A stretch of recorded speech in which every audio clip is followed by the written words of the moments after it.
You are listening to Here Before, Here Now, an Arizona's Family Originals podcast. Hey there, viewers and listeners. Colton here with another episode of Here Before, Here Now.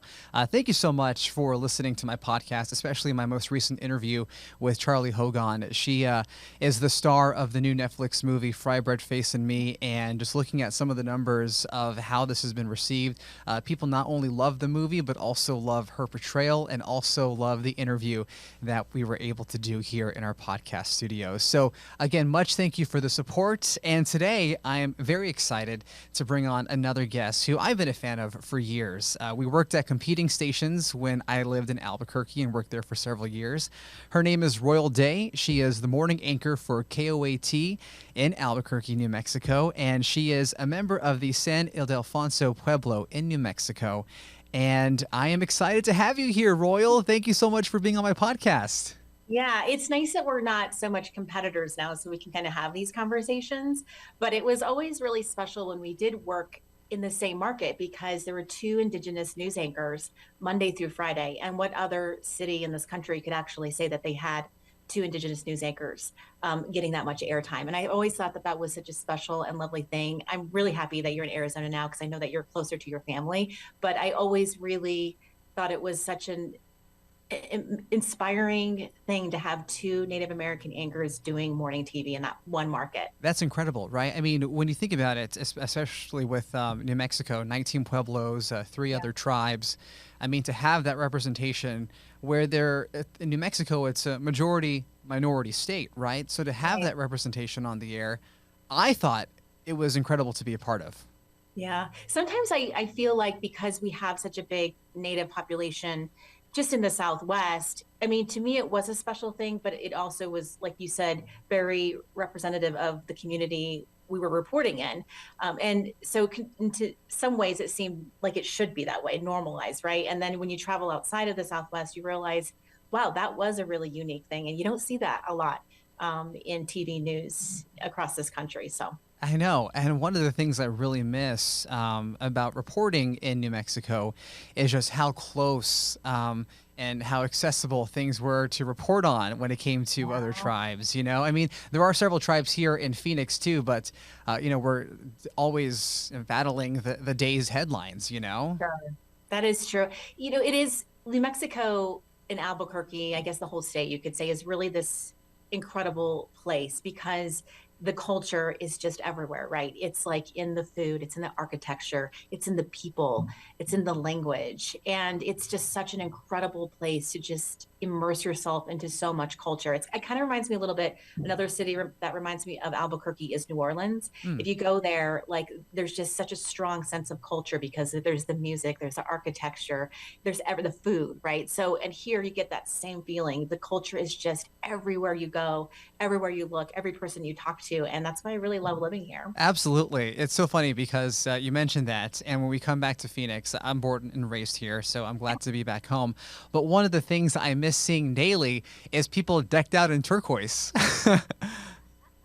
That is so true. Did you take some with you so you can represent there? Oh yeah. Okay. Yeah, definitely. I got some turquoise, some other, you know, amazing jewelry pieces that were bought in Old Town and from Native artists alike too. But I definitely miss that. And the food. I mean, please send a breakfast burrito with authentic green chili here from Hatch because we're missing that here.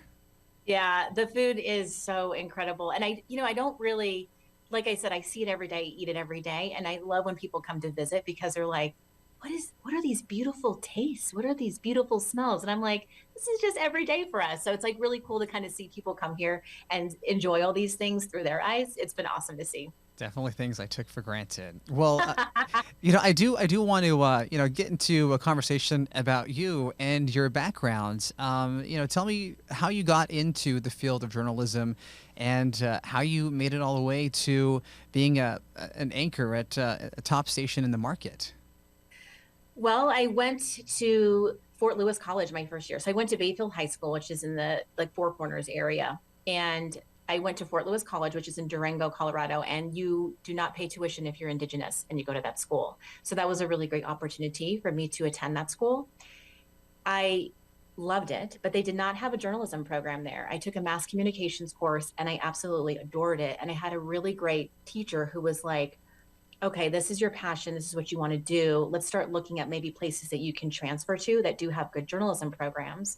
And so I ended up at the University of Minnesota in the Twin Cities. And if you are Indigenous and have good grades, you get in-state tuition there. Oh, wow. So that was it. Yeah. And they also have an amazing Indigenous student population there. They have an incredible student center for Native American students.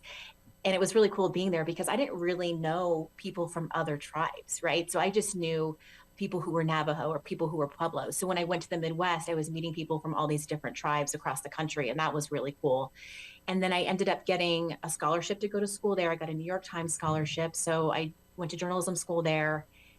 But the big thing that really changed everything for me was I became a member of the National American Indian Journalism Association. So that was huge for me. So I went to a NAJA conference, my very first one in Phoenix, actually, and just did their student project at the time. I didn't know what I wanted to do. I knew I wanted to do journalism, but I didn't know if I wanted to do print or TV, photojournalism. And I met, because people go to these journalism conferences, as you know, I'm sure you've been to a bunch of them, but they're there to talk about Indigenous issues in media. And they're there looking for Indigenous journalists and students who want to get into the field. And I met somebody there who was recruiting students for their summer internships. And he really liked me. We had a great conversation. And I left there with a copywriting internship at a newspaper in Belleville, Illinois. So I came back from Phoenix, packed up my stuff. It was the summer. And I moved to Belleville, Illinois to be a copy editor for the summer. Wow. And that was just the beginning. So every summer from there, I just got a different newspaper or an internship. I worked at the Miami Herald. I worked at the St. Paul Pioneer Press.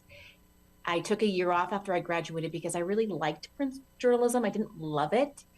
And I wanted to do something that I loved. And one of my professors was like, I think you'd be really great in TV. I have a friend who's a news director at a TV station in Duluth, Minnesota. You should go have lunch with them. And so I got back. I traveled to Europe for a year. I got back. I went and had lunch with this news director, and I left with my first job in TV. And the rest is history. I've been doing it ever since. So I worked in Duluth for a couple years. I went to Lincoln, Nebraska. I worked for a couple years, and then I ended up in Albuquerque, and I've been here for over 15 years. Wow. So yeah, awesome. So I think I worked every shift at KOAT. Like I came here as a weekend morning anchor, then did weekend evenings. Then we launched our 4 p.m. newscast, and then we had like a legendary morning news anchor leave the business. And I had some big shoes to fill there. So that was nerve-wracking, but they wanted me to do the morning anchor job. And I did it, and I love it, and I'm still doing it. That is such a great story. You know, it really shows just like the progression of your career and, you know, how you started out and then are now, you know, going to be, if not already considered legendary at this point. Oh my gosh. That is so crazy when people say that to me. Like someone called me a mentor the other day. Yeah, And I'm right. like, oh my gosh, it's happening. I've reached that like next step in my career where I'm like mentoring people, but I love it. And it's really cool to just even be Indigenous and work in this newsroom, even though we do live in New Mexico and we are surrounded by Native culture. It's not widely represented in our newscasts every day. You mentioned that, like we're kind of competing with the headlines. And so this month, the Native American Heritage Month, has been such a special thing for me to see so many beautiful artists and chefs and teachers and students, Indigenous students, being in our newscasts on a daily basis. But it also made me think, why does this have to end this month? Like, why can't it be every day? And so I feel like this month and just seeing all of that coverage that we're doing has really motivated me to keep, you know, pressing our, you know, producers and, you know, our news directors to put Indigenous people and their stories and their voices in newscasts, because it's not something that should just happen, you know, 1 month out of the year. It should happen a lot more. And so I really am leaving this month as we end this special month, you know, kind of with that motivation to do that. You know, one of the people I interviewed for this podcast a couple of weeks ago was Aaron Yazzie. He's a NASA engineer, and he also posted on social media to all the people who asked me to speak in their classes or their events. Just a reminder, you know, for Native American Heritage Month, I'm Native every other day of the year too, right? So it's always one of those things where, you know, we do have to be cognizant that we are part of the population and people do want to see our stories, not just a designated month or a day, but all the time. Yeah, no, that's so true. And I think that's why it's important to have people like you and I in newsrooms. When we were kind of covering or laying out our Native American Heritage Month coverage, it was a lot of it, people were looking at me like, what do we cover? Right. And so that's kind of a blessing and a curse in a lot of ways. Sure. But I came up with a list of 30 stories. I had probably 100 that we could do, and we did almost every single one of them. And those are connections that I've made that maybe we wouldn't have had if I wasn't working in this newsroom. So I always tell, young, Pueblo girls and boys, just, you can do this. It's important that you do it. Journalism is under attack in so many ways right now. And it is a beautiful time to be Indigenous, and we need your voices, we need your minds in newsrooms all across the country to really pitch these stories, because your connections are really important. And it seems like when we have these connections, I know in my experience that Native communities are almost more willing to share and open up, and be more trusting of me telling their story versus someone who may not be Native American. Yeah. Yeah. And that's, it's kind of, I battle with this a lot, just, with this topic, because I also think, so we did this big thing with the missing and murdered Indigenous peoples crisis that's going on, right?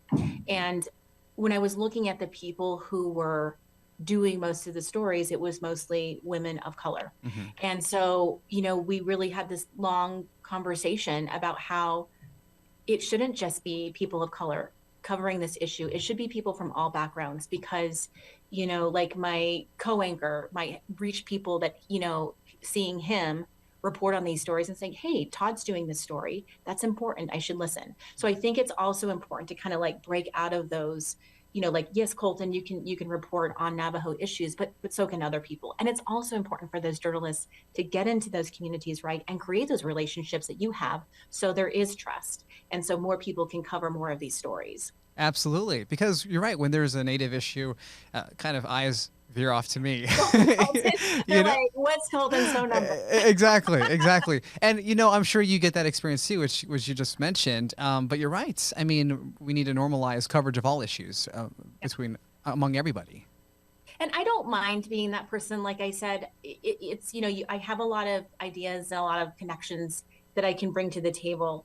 And also, I think it's important to, as Indigenous journalists, to be really open about questions people have just about our culture. And, I think it's a misconception that every practice for every Indigenous person in the world. That's not true. I mean, you're Dene, so you know Navajo culture. I'm from the San Ildefsono Pubelo. It doesn't mean I know, how Hopi celebrates, every, like, their days and stuff. Like, I don't know all that stuff, but I think you need to be open to, like, hey, that's a good question. Let's help you find out the answer, or let's connect you with someone who can teach you about that. I'm not the sole representative of every Native American person in America, but I can get you in touch with the people who can get you the answers that you need. And so I think it's really important for us to create those connections too, and those relationships. Yeah. Have you noticed, with you being in the seat that you're currently in, just a wider array of these topics being addressed, or helping people get connected to the right people to tell stories that haven't been being told? Absolutely. So, for a while I was doing this segment called Good News Files, and it really was, what good things are happening in the community. And, the people who have made a lot of connections with are from the Native American community. So, like, a lot of those stories ended up being about really amazing Native American people doing incredible things in New Mexico. And I really love that. And I don't think those stories would have made our air if I weren't sitting in that seat. And so it was really cool for me to be able to, like, hey, I know this person who's doing teaching Indigenous girls how to skateboard, and they're having their first competition, and it's awesome. And so we went out there and covered that story. And so I think a lot of those things do get coverage, or at least get attention, because we're here to put that story out there. When it comes to your role in your community and your state, how does that weigh on you in terms of just being a good representative of, where you come from?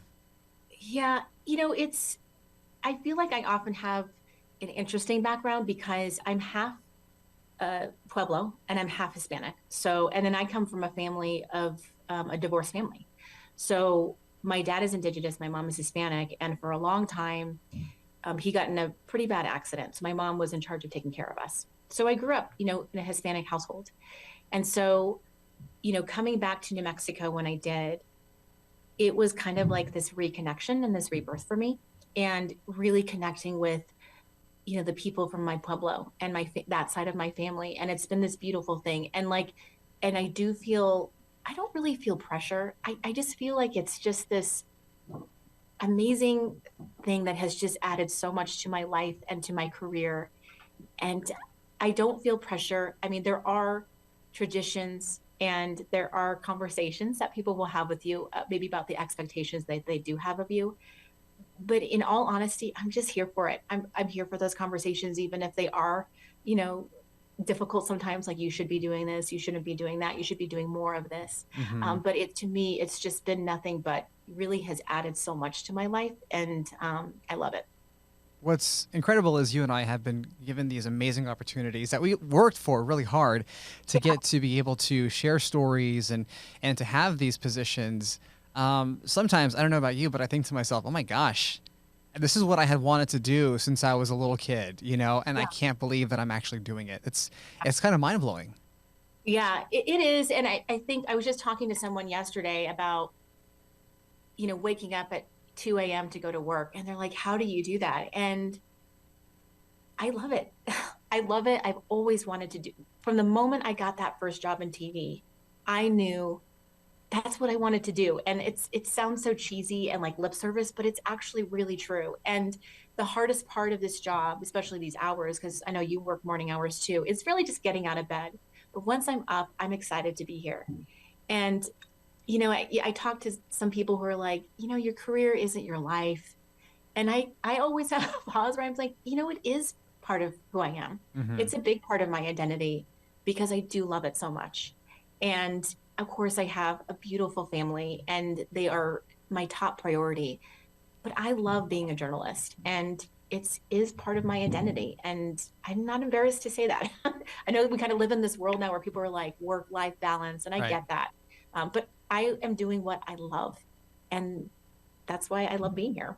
I totally agree with you. I think we're like, journalists in general are cut from a different cloth in terms of that mentality. We're always on, always looking for stories, always wanting to be in the newsroom, not wanting to be Yeah. left out because this is a really competitive field.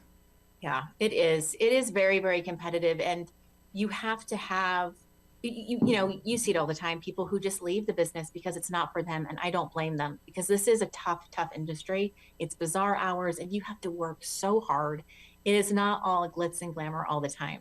And it is the people who stay in it for as long as we have, and you just they I always said I would stop doing this when it stopped being fun. And I've been doing it for a long time now, and it's still fun for me. So I And was I've had like my ups and downs. I don't want to be like, it's always sure, been like, sure, sure. rainbows. But I've had moments where I'm like, wow, this is really hard, and I don't know if my heart's in it. And I've always had those like kind of tough conversations with myself, but I've always held on because I knew I loved the business. Like, I love this industry. I love that we pull off the near impossible every day on live TV. Like, to me, that is just like such an incredible thing to wrap my head around. And I still love it, and it's still fun. So I'm still waking up at 2 a.m. to go to work.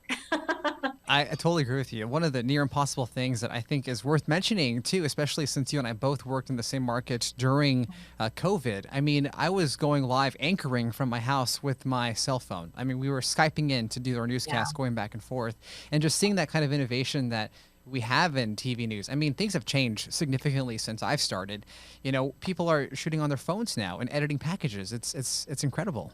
Yeah, it is so different. And I always find it fascinating how fast journalists or even the world adapted so quickly, right, during the pandemic. I mean, we had to change, we had to do things differently, and we did it fast. And in TV, I mean, I was going live from like our guest bedroom. It wasn't pretty TV, but like we figured it out and we did it.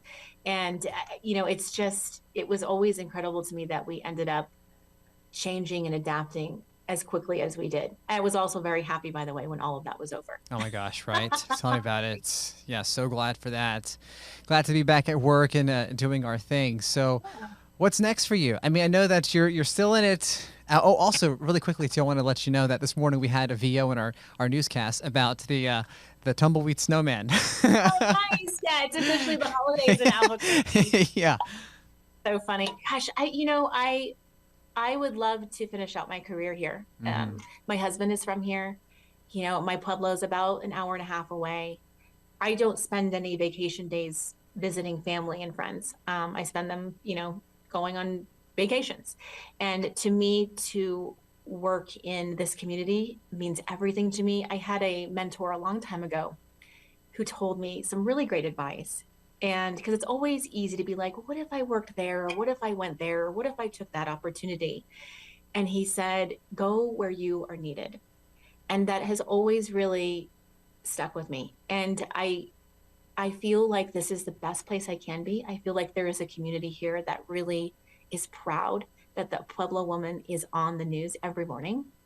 And I find so much joy and fulfillment in that. And I would love to finish out things here if that's for me. I don't anticipate leaving this business anytime soon. Like I said, I still really, really enjoy it. And our families are here. So personal goals that I have for myself, I want to still be doing those stories that really impact people. And, when you anchor, you're not doing that as much, right? You're not in the field as much. And so I really want to make a better effort to really, get out of the building. It's hard on days when you're anchoring, 5 hours of news, but to get out of the building and go into these communities and tell these stories, especially Indigenous ones, because there's so many awesome stories to tell. And I think we are just scratching the surface. And like I said, I don't want those stories just to be for Native American Heritage Month. I want them to be daily. And that's really my big personal goal of working here and moving forward. Yeah, it's really important to show up and be in the community that you're reporting in. I totally agree with that. Yeah. And I mean, I have kids too. And so we're so invested in their school and their community. And this is home to us. And I have a really great job. And I come to work with really cool people who work really hard. And I'm sure you're in the same situation. I have nothing but respect for everybody that I work with. And everybody brings, a lot to the table. And we're all here and we're all invested. And it's just a really cool place to be right now. Absolutely. Well, I'm going to have to check in with you later on to get some tips on being a morning news anchor with 2 kids, because right now it's pretty exhausting. It's funny. I was thinking about you the other day because when I had a newborn, I wasn't doing the morning show yet. Right. So, or I had just started by the time I stopped breastfeeding my second. So I don't know I can only imagine what you're going through because, infants don't really sleep that well, as we all know. And, it's hard. How's your wife doing? I think, oh my gosh, you know what? She's going back to work soon, so she's pretty nervous about that. But, last night with a screaming, 3-year-old, not wanting to go to bed, waking up the baby, telling him to be quiet because you're going to wake her up. I think I literally got 2 hours of sleep last night. But you know what? I'm here. You made it. Well, Yes. You don't look like you got 2 hours of sleep. And, I will just say, we had our kids pretty close together. So they're about 15 months apart. And there was, a year or two that we call it the dark time. Oh man. When sorry, but there's a good ending to this story. And coming out of that, because my son was just a horrible sleeper always. And then we had a little kid, another little girl. But we look back on that time and we're like, wow, we're so much stronger because of it. It was hard on our marriage. It was hard. It was just hard. But we came out of it. We held on to, our love and our relationship, and we got through it. And we look back now and we're like, we did it.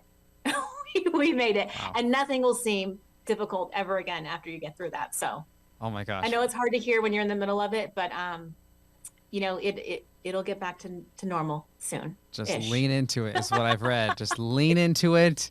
Yeah. It's not forever. Well, Royal, thank you so much for speaking with us. I enjoyed our conversation, and that advice at the end there, also really good. Thank you for that. Yeah. Well, thank you. I am so proud of you, Colton. I, of course, worked with you for years here, and I think this podcast you're doing is awesome. Well, thank you. Hopefully we'll have you on again soon. I would love that. Take care. All right. So thank you guys so much for taking a listen or watching this interview with Royal Day, morning anchor at KOAT in Albuquerque, New Mexico. That's it for this episode. I'll catch you next time. This is Here Before, Here Now, an Arizona's Family Originals podcast.